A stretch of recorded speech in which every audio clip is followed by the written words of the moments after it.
phone. Hello everyone, welcome to tonight's Google Hangout event, The New Classics of Science Fiction and Fantasy. I'm here with Ann Leckie and Nora Jemisin. My name is Ellen Wright and I'm Senior Publicist at Orbit.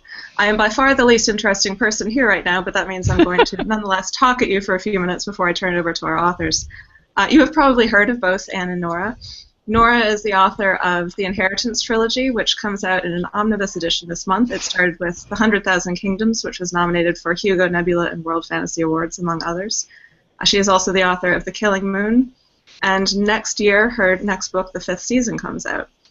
Ann Leckie is the author of Ancillary Justice and Ancillary Sword, which came out in October. Ancillary Justice won, among others, the Hugo, the Nebula, and the Arthur C. Clarke Awards. You guys, I've called this hangout The New Classics of Science Fiction and Fantasy, partly because I'm your publicist and I'm allowed to do that. But I also think, looking at the attention and the acclaim your books have gotten, and fairly new, Nora, you've been around for about a decade, and your first novel was published in 2010, I believe. And you've been around for less time. Your first novel was published last year. But you've gotten award nominations and reviews that authors who have been writing for decades have not gotten. I really think that in 20 years, people will look back on this era and think of you guys as among the classics of science fiction and fantasy for this era. One of the things that is notable about your books that really leads to this is you've done a lot to increase the diversity of science fiction and fantasy, sort of groundbreaking, changing the kinds of ideas that can be expressed in the books. Nora, you have written epic fantasies that take place in non-Western worlds, which is very unusual, and you wrote a book where the male pronoun shows up hardly at all. Do you want to talk a little bit about why you did that, why you think that's important for the genre? Anne, why don't you go first? Okay. I kind of feel like readers of science fiction, particularly science fiction, but also fantasy, who aren't white, straight, cis guys, are often sort of rendered invisible. We're there and have been there from the beginning of science fiction and fantasy itself, but very often the narrative of it is that science fiction is something that guys read, that there aren't any black science fiction fans to speak of. You know, you hear people say these things over and over again, but that's not actually true. And I grew up as a science fiction fan from when I was quite young, and so one of the things I specifically wanted to do was write from where I was standing and write what I was seeing, and not to just the defaults of what was already out there, because I wanted the kind of science fiction speaks to me. Obviously I wouldn't read it, but I wanted it to speak to me much more directly. I wanted to make it be the thing that would come straight from my experience and from those other experiences that are so often made invisible. That was kind of what I was thinking anyway. Well, I mean, I really love that aspect of what you were doing, and hearing you say that the non-default, non-white, non-straight, non-cis fan tends to be the one that is made invisible. I kind of thought, when I was first reading Ancillary Justice, I sort of thought that you were deliberately invisibling the people who normally come to the fore. I have decided that invisibling is a word. It is. You're a professional writer. You can do that. It is the word. It is a word now. But I thought that you were doing that on purpose. It was clear that you'd chosen the female pronoun specifically, instead of making up something different, or at least that's what it felt like to me, was that you'd chosen it because specifically the female pronoun is the one that is so often invisibled. I have to stop that. But that said, I should ask, why did you decide to do that instead of creating an other pronoun? Like, I've heard variations on it here and things like that. So actually, at the time that I began working, the process of deciding to play around with gender stuff meant that I had to learn a lot. And at the time I began writing, I was really unfamiliar with most of those, and I said, well, I could use one of them, but they felt really foreign and clunky to me, and so it didn't feel like I could work with it and it would be what I wanted. As I went along, it became clear that actually that might have been really cool, but I really liked the way that using she really subverted expectations really powerfully because it was such a familiar word. They probably would have worked, but there are characters with more than one body, and using they would have become very confusing. I'm actually, in real life, I'm a huge fan of singular they.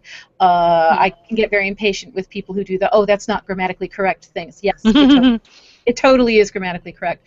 It is now. Grammar changes. Yeah, well, shoot, it's been correct since Chaucer used it, right? I mean, Shakespeare used singular they. Yeah, it's an old one. There was just a fad for saying, oh, it's not. There was a particular point where somebody said, oh, it wasn't grammatically correct, and that kind of, got taught. But yes, that's okay. But I've been hearing some really. Sorry. That's okay. I was just gonna. No, please go. Sorry. Now I've lost track of it. It's okay. Go on. I'm sorry. That's okay. Oh, I was just gonna say that I had been sort of watching or listening to just various conversations on Twitter about the growing use of the word yo. That yo, for a lot of younger people, teenagers, is becoming the new gender-neutral pronoun. Yo went to the store. Yo said yo. Yeah, I'm probably mutilating the usage of it, but it's just kind of fascinating to me to watch a bunch of different pronouns cropping up and struggling for prominence. And probably going to continue being used by different groups in different ways. Yeah, I'm really glad to see that. I mean, yo sounds kind of funny to me, but then it will, right? And the more people use it, the less funny it sounds. That's, a lot of times people think about language as though it's sort of immutable. It's just a thing. This is correct and this is not correct, and this sounds clunky and awkward and this doesn't. But really, it's a function of what you're used to hearing every day. Speaking of things being immutable. Sorry. I was just going to fangirl for a second. I love, Anne, that you used her specifically, that you used the female pronoun, because that is a punch in the face to science fiction.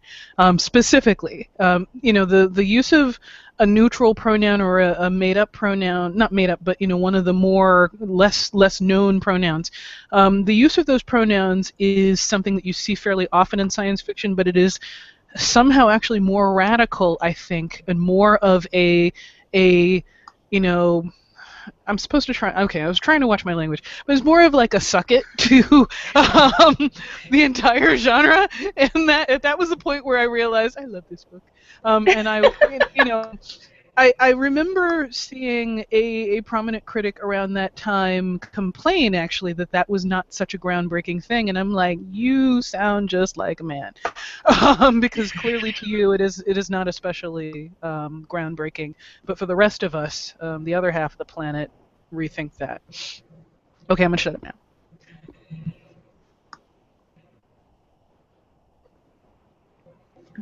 Oh, I'm done. Sorry.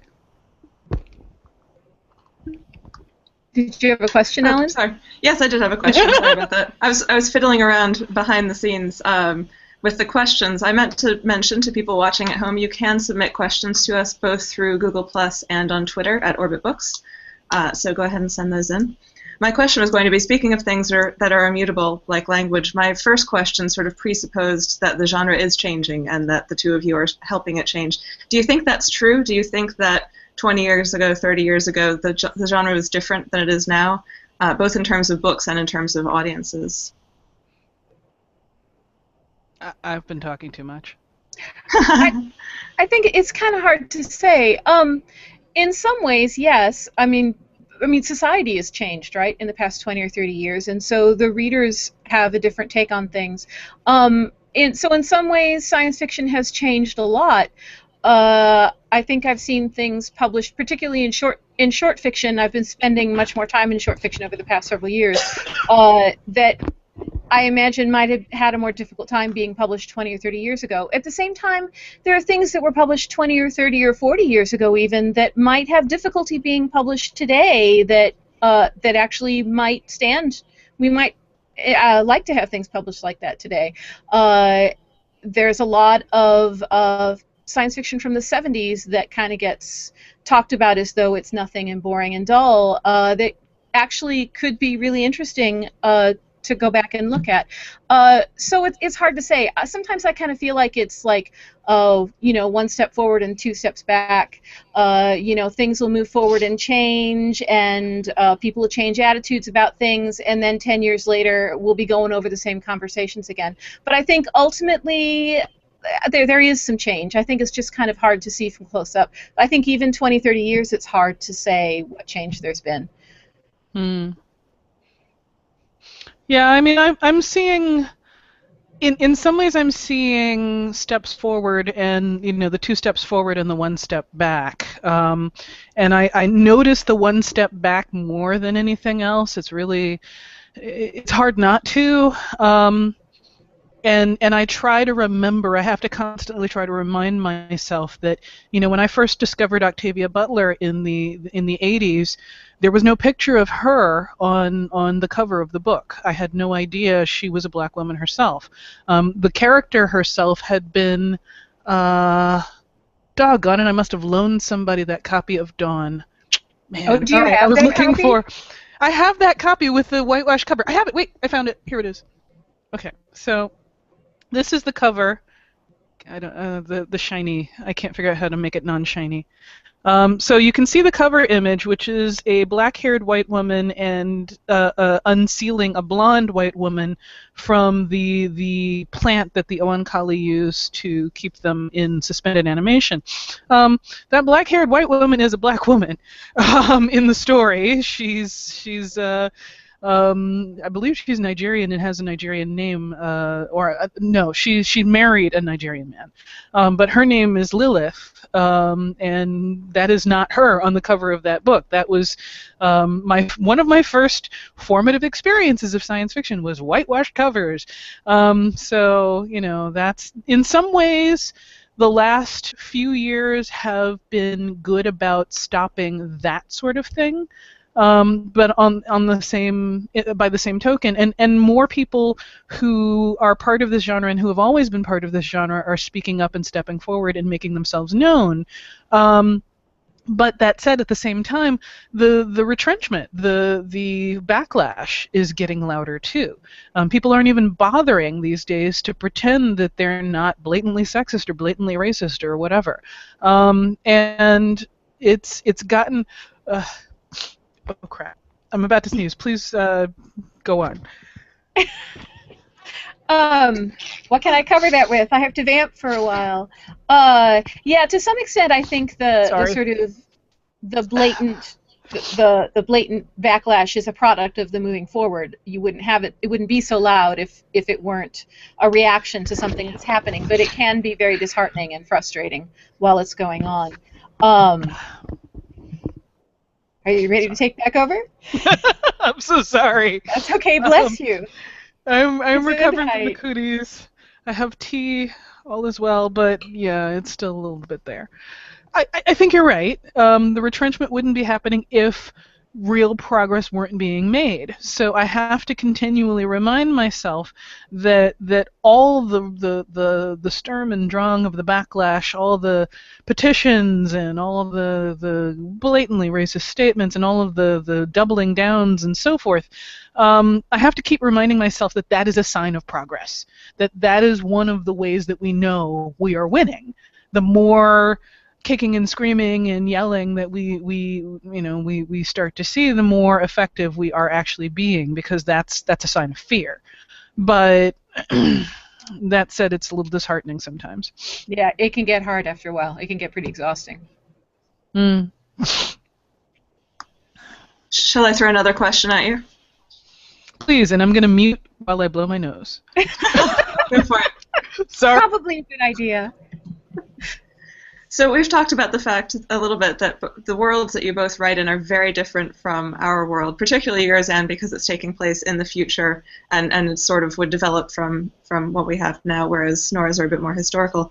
But how did you do the research to develop these worlds that are so different, and where did you get the ideas for the key concepts that make them different? Anne, do you want to start? I'm interested in hearing Nora's answer to this, but I basically I built that universe just by cramming anything shiny into it that I ran across, and so my research method was to walk down up and down the stacks at a university library and pull stuff off the shelves and read. But there was a lot of history and a lot of anthropology that went into that. Because, well, I mean, you've got stuff that already exists, right? May as well look at that and use it as a model because you know that works. You know that's plausible because it actually happened. So there was an awful lot of that. I would just sort of pick an ancient society or a historical period or something and just do a lot of reading until I ran up against the things that I needed, basically. Oh, is it? Okay. Well, I love that it is lots of things that were shiny because it was pretty much the same thing for me. With the Inheritance Trilogy, I actually grabbed this book. It's just an example. Ancient and Modern Tales by Jemisin and Ann Leckie. I love reading mythology, and actual faith belief systems, the stories of other cultures. Because you can learn about people through their stories, and the same as we learn about ourselves through those stories. You can also compare and contrast the different stories that you're running into and realize just how similar the human creation tendency tends to be. So when I set out to kind of tell a story that I intended to be influenced by ancient epics, by the myths that drive our own culture, I picked a lot of different epics to go to. And excuse me, that has varying levels of effectiveness because I think sometimes readers don't realize what I'm doing, and that's not necessarily a bad thing. It's just sometimes it can be a little frustrating when you're writing epic fantasy and people are like, it's not epic because it's not tokenish, and I'm like, it's epic because Gilgamesh. Anyway, drop a mic. Anyway, sorry. So but that said, I'm doing it because I want to do it, and I feel incredibly lucky that I have managed to get it published, and that it's been hard work too, but it's also been the fact that the market and the audiences have changed somewhat in the last few years too. There's more of a demand now for something different, and I think that what creates a classic within a genre is something dropping into it that is different right at the right time, when that craving for difference begins to appear. And I think that's what's happening. I mean, it's a matter of luck in that case. So I think we've both been lucky that way. Mm-hmm. So those are the good things that inspired your books. Is there anything, whether a book or a real life experience, that made you think, I want to do something about this, this is terrible, I can do better? Old school sci-fi or fantasy, and you thought, why didn't they do that differently? I have that reaction to practically everything I encounter in media, though. I don't know that that's there's not an easy way to. I was just ranting this morning about a video game that I've been waiting for 3 years to play that pissed me off by not being quite what I wanted it to be, and yeah. I don't know if you saw me ranting on Twitter about it. I did. Immediately, I was like, "Oh, it's the curly hair thing. It's the..." Yeah, well, it's not just the curly hair thing, but but that was part of it. And I have that reaction to almost every piece of media I consume. There's a reason I don't watch very much TV anymore, and it's not because I'm trying to be all hipstery and I don't watch TV. No, it's because TV pisses me off. I will watch a TV show, and if I see a stock cliche or a character out of central casting, I just stop. I'm often offended by the fact that I'm being presented with such simplistic narrative and lack of creativity because I expect better.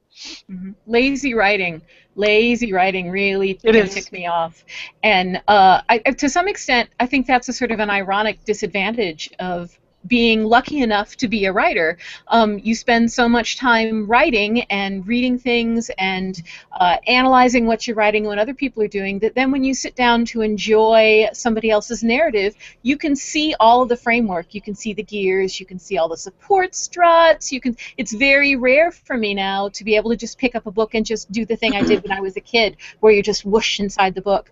I can see all the workings, and so when I look at it, and maybe I'm wrong about this sometimes, but it's hard for me not to have the judgment where I look and I go, "Ah, they were lazy. They took the easy way out. I have no respect for this anymore." And maybe that's not the case. Maybe the person really tore their heart out and worked very hard on it. But my experience of it is, well, they could easily have done better. And to some extent, that's not fair. And it's a question of consuming so much and analyzing so much, and it's one of those things that happens. But I know that experience. I've become a good deal less tolerant of certain things in TV and movies, and particularly books and stories, definitely. Was there anything that I'm inspired... going to have a fangirl moment. Oh. Nora, we keep sorry. No, you talk. No, I'm going to fangirl for a second, because I said I wasn't, but I'm going to do it anyway. And... yeah, I can't help that. And when I started reading Ancillary Justice, there was a moment literally about 5 pages in where I finally realized what you were doing with the pronouns. And I instantly sort of flinched, like mentally flinched, and was like, no, this is cheesy, it's not working. Do not want rejection, logic, fault, danger, Will Robinson. But then I kept reading, and then... I kept trying to gender everybody for a while because it was frustrating me that I could not easily hang a hook on that. And then I realized my effort to try and gender people was what you were talking about. That was the whole point. And so then I kept reading, and then after a while I stopped. I just literally stopped. By a certain point in the story, I really had no earthly clue what gender anybody was, and I stopped caring. It felt to me like a story full of badass women, and it might have been a story full of badass men, but the whole mental reorientation was the kind of thing, I can see seams, I can analyze, and sometimes it kicks me out of a story that I'm constantly seeing and realizing what writers are doing. But at the same time, when I realized what you were doing in that case, it felt so instantly paradigm shifting that at that point, I let go. Once I see proof that the writer or whoever it is that I'm dealing with actually knows what they're doing, and if they're using a cliche, there's probably a reason for that, or if they're using something that seems cheesy, there's a reason for that, I take the brakes off. So I want more of that in my media.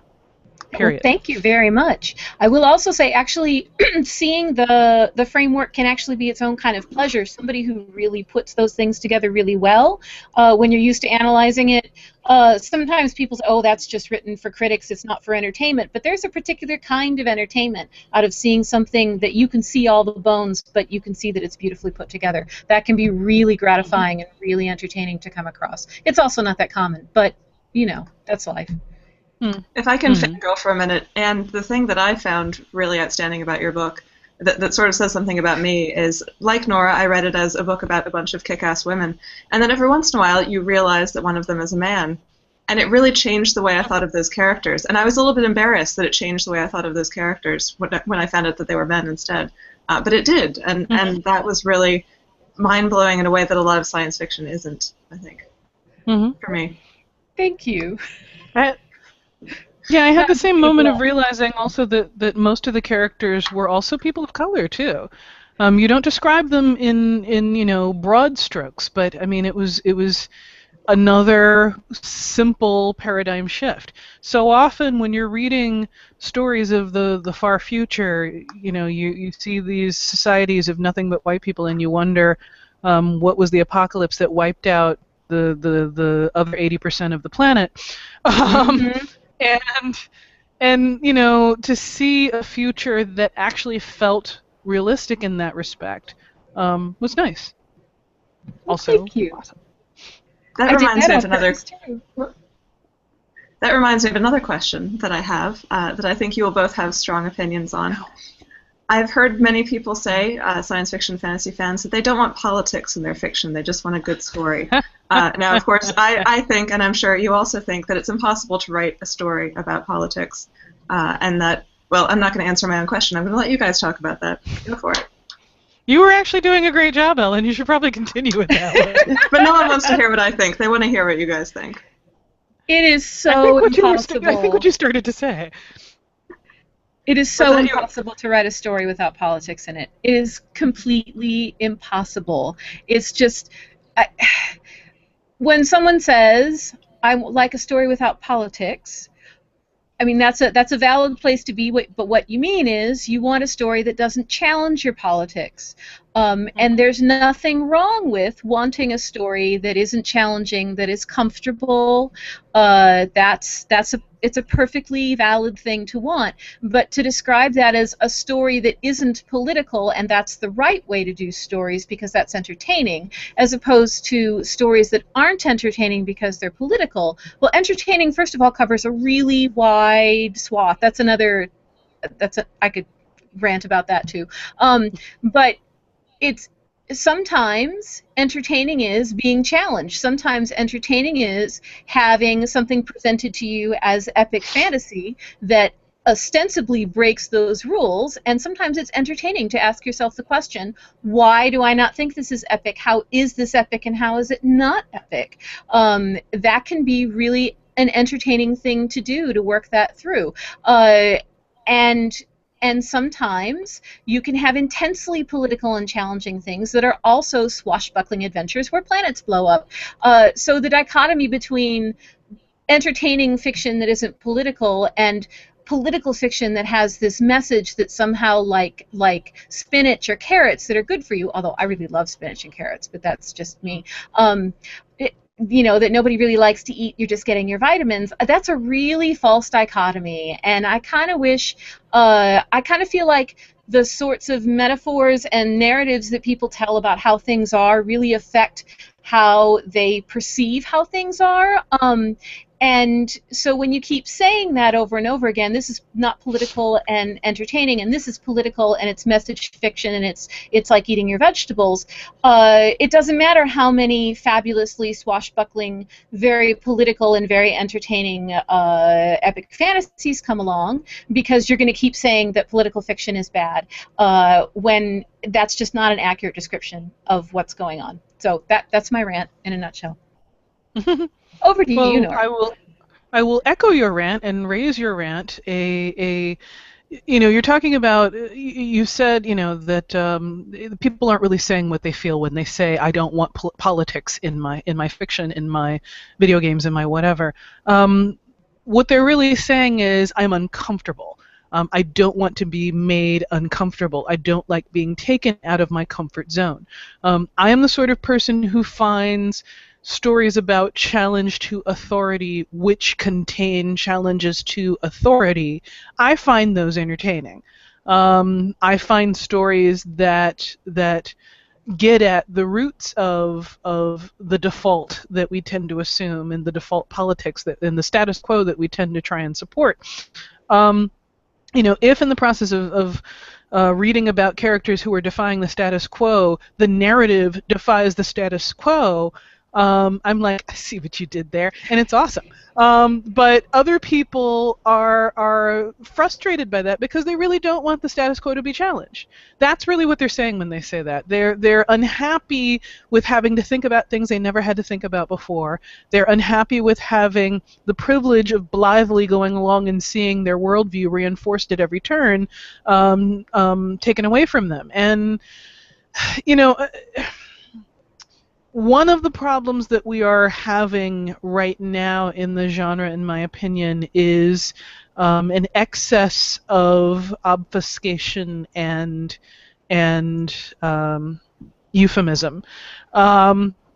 We've been having a lot of people who will say that they don't like politics when they really mean I don't like women, I don't like black people, or I don't like having to think about different genders. I don't like having to think about men becoming at some point just another character or just another type of human being, not the providers, not the heroes, not the stalwarts, not the center of attention. And I'm terrified of this, ergo I'm going to I see there's a cat in your curtain, Anne. Oh, that was but, my son, actually. Oh, okay, all right. I just saw the curtain move and I assumed cat. But anyway, yeah, I think that's what they're really saying, and it would be so much easier to have these conversations if people weren't obscuring them with politics or whatever euphemism that they want to try and come up with to avoid saying what they're really feeling or what they're really afraid of. And yeah, they would then be to a degree ostracized for that fear or for that expression of distaste or contempt, but on the other hand, we'd have a real conversation about it, instead of having to spend 20 hours digging through the derailment. So I'm frustrated with the amount of energy that the battles take. When the problem is, I mean, not problem, but really when you get down past the fluff layers, the conversation is a foregone conclusion. The battle is a foregone conclusion. We are winning. People who have always been part of this genre are taking their place at its head and at its center, and that is as it should be. But that said, we gotta spend a lot of time cleaning up the tears. Anyway. We've got a good audience question that relates to this. You mentioned political books being ones that challenge you and challenge the status quo. Nicole on Google Plus asks, what are some books that have challenged you and your personal beliefs? Anne, you want to take that? While I desperately think. I'll have to think, because when you read a lot of stuff, you end up sort of internalizing. It's kind of like, when you come home from school when you're little and your parents would say, so what did you do in school today? Or what did you learn in school today? I always hated that question. And I'd be like, I didn't learn anything. Well, obviously I learned all kinds of things, but by the time I got home, it was there, right? It was all sort of internalized. And in a lot of ways, when you're looking to be challenged, there are challenges all over the place. But now I'll have to think of something recently that really challenged my worldview. Something recent. Yeah, does it have to be recent? I always hate that question. There's so many things. I don't think it has to be recent. I think any time. Although I sort of already answered this question by saying that Ancillary Justice did that for me. So, you guys have to come up with a better answer than that, or I win. See, I can't say I can think of Justice, one. Can I? I can think of one. I can think of an older one. I spent a while when I was younger reading as much of that 70s feminist science fiction that I think you alluded to, Anne. And I read Walk to the End of the World. Was that the first one of the Susan Akichironists? That was the first one. Okay, I always get the title wrong. And I had not ever contemplated the idea of extreme, I'm not sure how to phrase it, but like extreme sexism as a vehicle through which to explore feminism. I had never, the idea of like a sort of a society where men took over and women were literally pieces of meat. Was something that I sort of thought was just a joke. I never really thought to see a serious depiction of it. And that book was horrific, traumatic in multiple ways. I remember reading it and just like setting it down and being like, I hate life.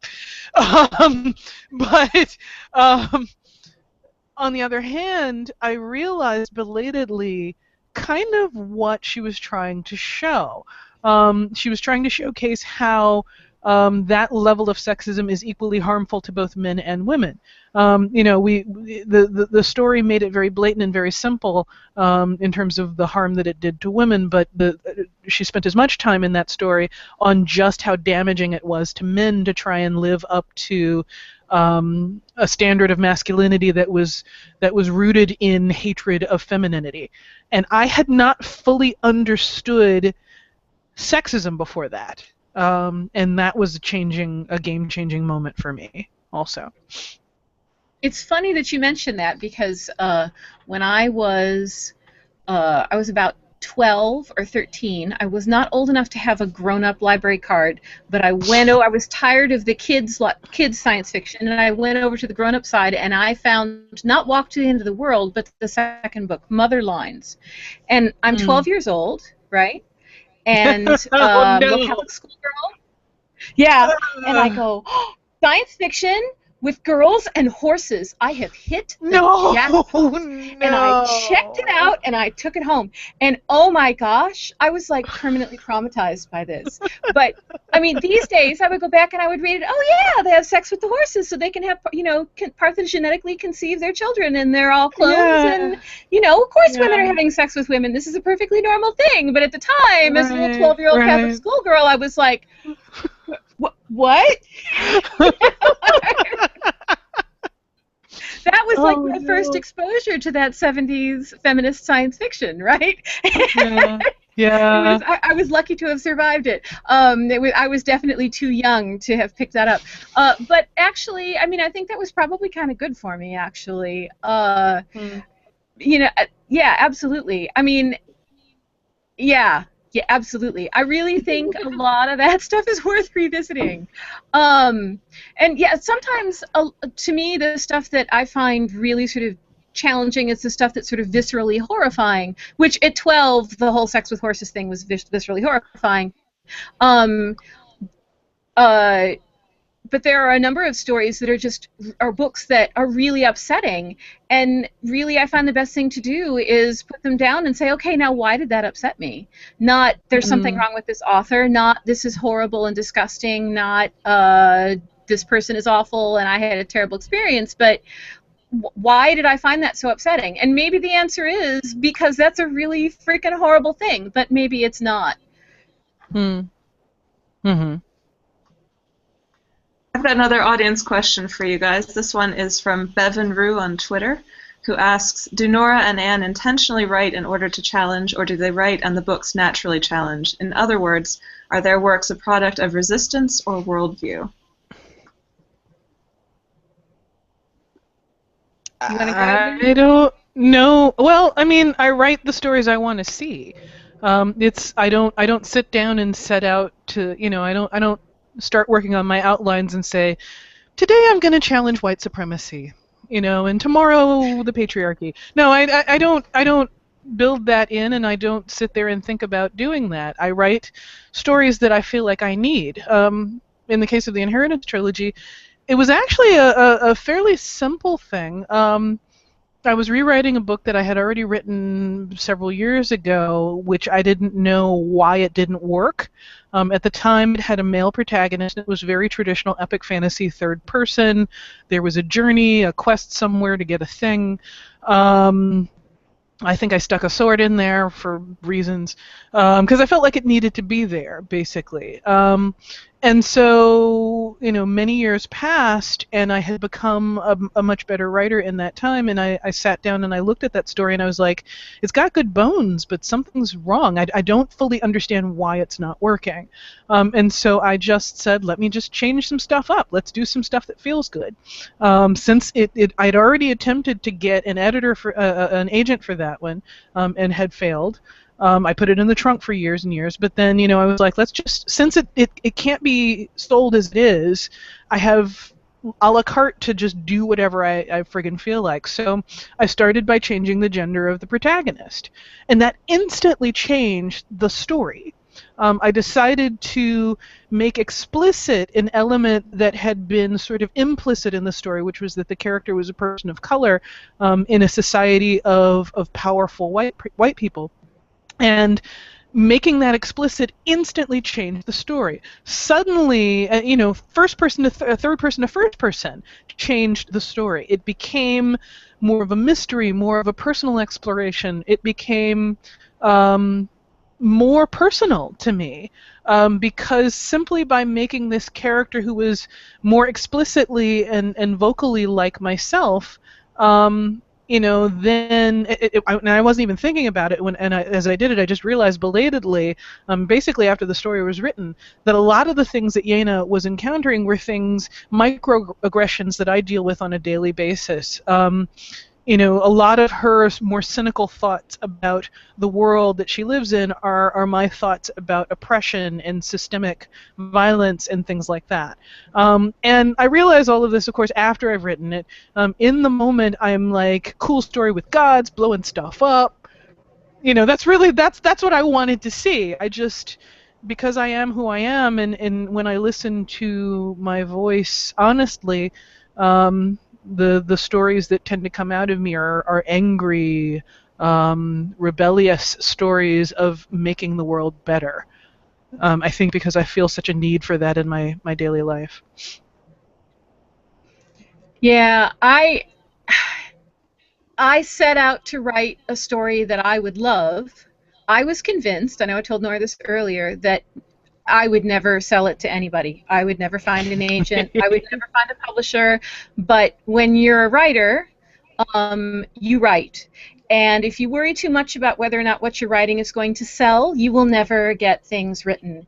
And so really the only thing to do is to sit down and write what you're going to write and let the universe take care of the rest. And so I said, well, if I'm going to spend all this time, I'm going to make it be something that I want. What's the kind of book that I would want to find on the shelves?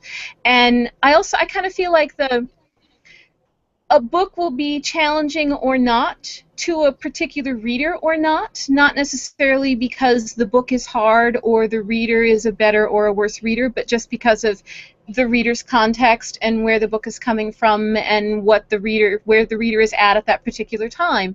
So I'm sure there are writers who say, ooh, what I really want to write is something that's really hard to read and really makes the reader think. I'm sure there are writers who do that, but when they do it, I think they're thinking, because that's what I want to read, because that's what I would really have a good time reading.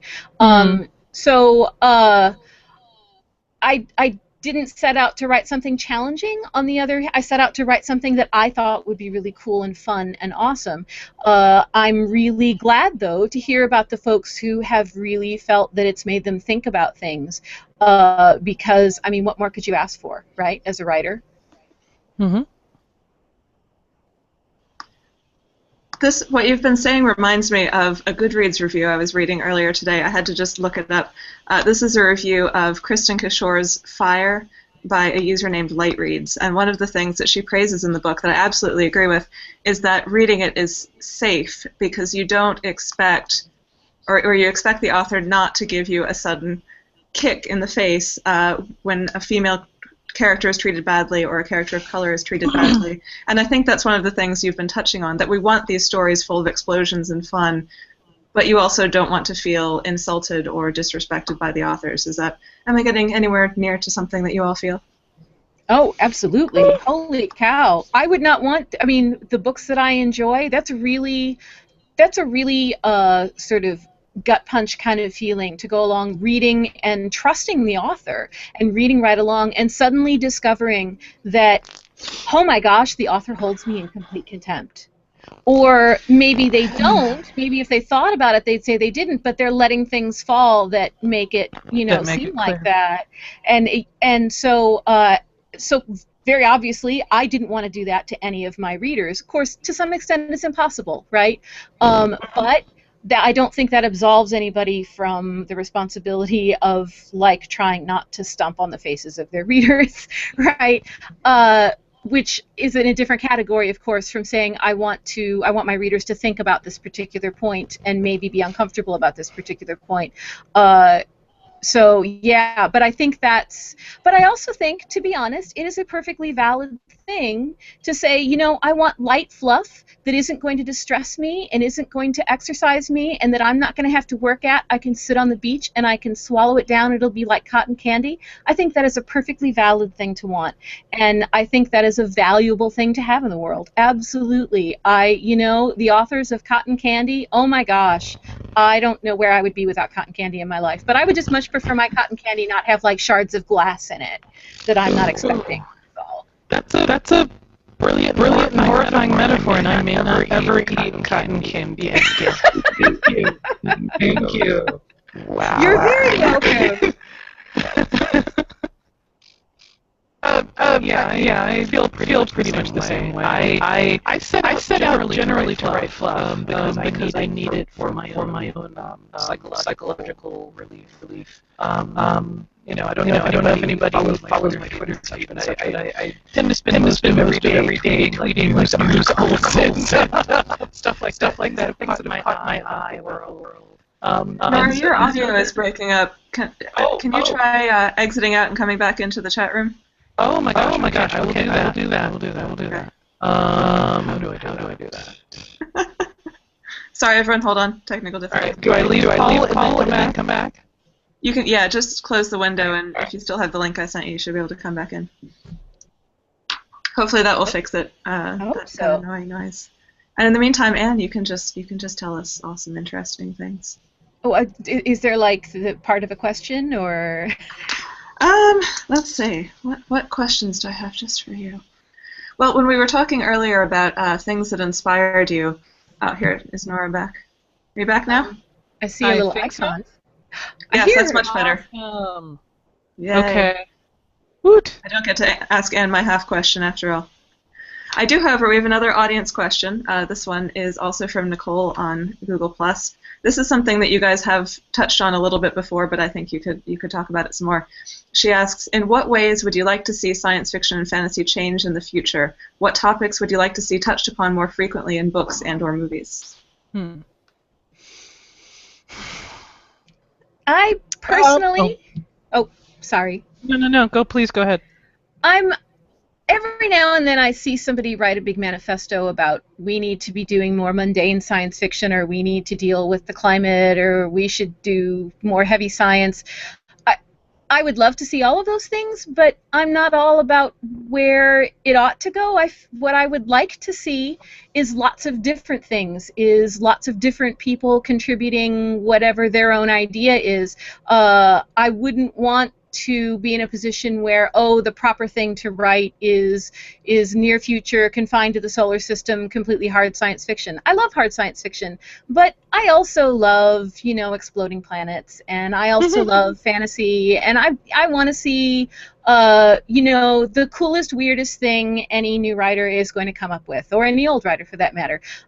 What I would like to see is more exposure to more different writers, more parity in publishing and reviewing, and greater availability of things like translated works, so that people can be familiar with a really wide range. Because we oftentimes we think of story as, well, story works like this. Well, it works like that if that's what you're used to, and then you read something that isn't like that, and then you say, oh, well, that's not working right. Well, you're just not as familiar with that template. Well, if I were Queen of the Universe, I would want readers to be exposed to a really wide range of very different things, and I would want lots of different writers to be contributing just whatever the heck they think is the most awesome. That's my platform, running for Queen of the Universe. I am pretty much the same way, although it's more subject-based for me, and setting-based. And I think that's partly because of epic fantasy being a little bit more conservative than science fiction in some ways. Epic fantasy's enduring love of the medieval European milieu, for example, which I would love to see medieval Europe done realistically instead of medieval Europe a la somebody's D&D playthrough that they never really thought deeply about, or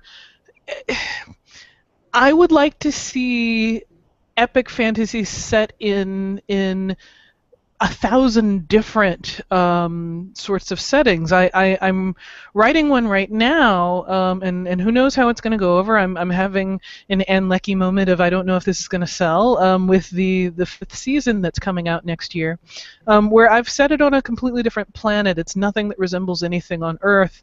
I kind of did that with the Inheritance Trilogy, but I put it on epic. I put it on medieval European bones. In this case, I'm like, nah, screw that. I'm just writing literally a society that cannot exist on our world because this planet is so different.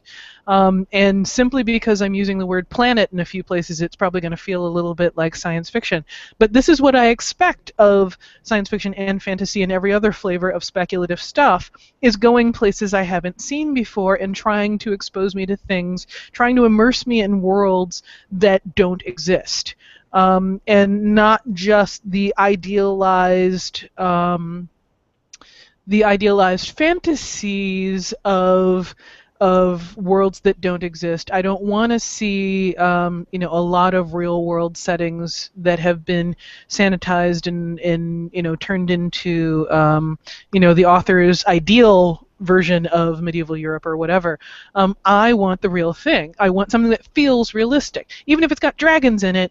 I want something that feels plausible so that I can immerse in it and I feel like I've been taken away to another world.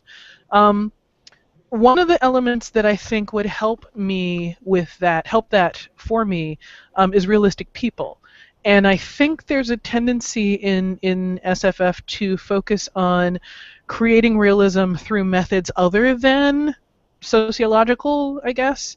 So, though when you end up with, the future full of white people, for which there has been this unstated apocalypse of everybody with more than a little bit of melanin. Or that's when you end up with societies in which all the cool things that are happening only to men, or whatever. I want realism in that sense so that I can feel a part of the adventure that's happening. At the core of whatever I'm doing, I like to see stuff blowing up. I like to relate to the people that are blowing things up. I can't relate to the people that are blowing things up if by their existence or by the structure of the world around them, they're telling me, I couldn't possibly live in this world. I couldn't possibly be there, and if I was there, I would have a very prescribed and very specific role that I wouldn't enjoy very much. I'd be doing the cleaning or something. I'm not interested in those kinds of settings because they're not exciting to me. I want to fully partake of the wonder that is this genre, and the only way I can do that is if everybody's present. If the world looks, people-wise, something like the world I see around me. Another audience question popped up while you were answering that one that, believe it or not, came before you started talking about characters. No. This is Okay. William on Google Plus asks, your books are full of lifelike and honest characters. How do you go about writing truthfully about characters whose stories are so different from your own? Is that for either one of us, or? Either one of you. Who wants to I go just first? took the last one. Go ahead, Ann. Yeah, it can be difficult. But one of the things that I try to do is think about, well, my life is really very different from these characters, but there are elements of my experience that I can think about and that I should think about when somebody is terribly grief-stricken and they've had a horrible loss. Not to reach for, there are standard phrases and standard sort of snap-together conventions that are used for that. And to some extent those are helpful, but what's the real feeling?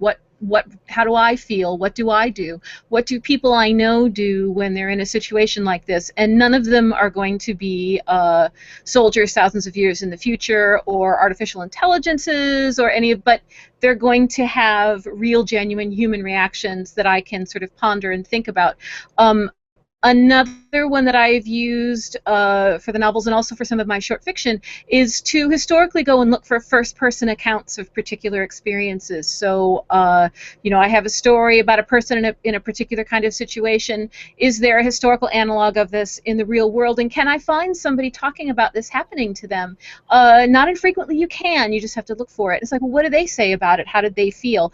And after that, it gets to be kind of just sort of bearing that in mind when you write, because I kind of feel like if you have the idea in your head, the words tend to come out better even on a really small scale, and the feeling comes through better. If you don't have that image clear in your head, no matter how specific the words you use are, it doesn't come down right on the page. And that's my experience. I know lots of people have a very different process, but that's usually how I try to do it.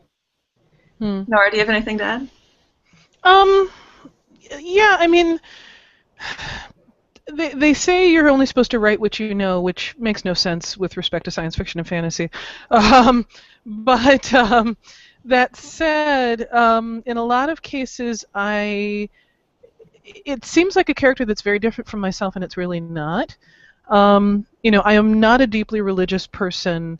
I'm certainly not a ninja priest who climbs into anyone's window in the dead of the night and kills them in their sleep. You're not. I'm disappointed to hear that. No, I am disappointed. My dreams are crushed. I know. I'm not very flexible though, so climbing through windows, yeah, no. Anyway, so with like my Dreamblood books, for example, the protagonist of the first one is a man who does these things, and who does so in the name of his god and the feeling that this is an act of compassion and of love.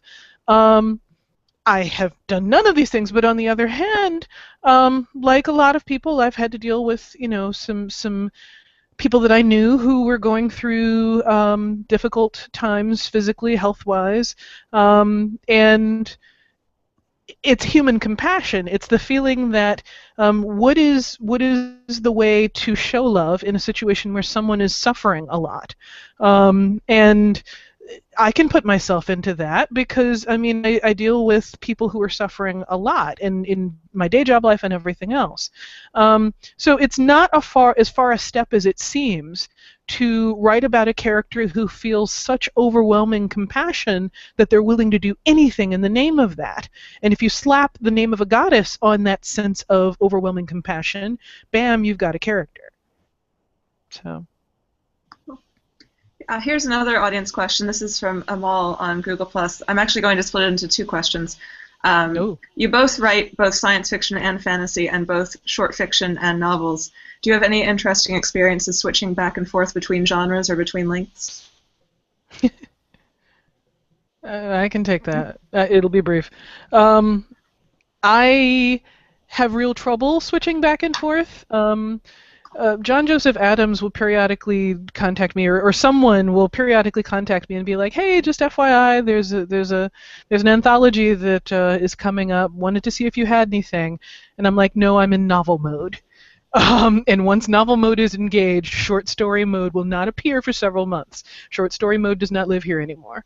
And then once I've done a novel, then suddenly it's like all the short stories just like boil out of me.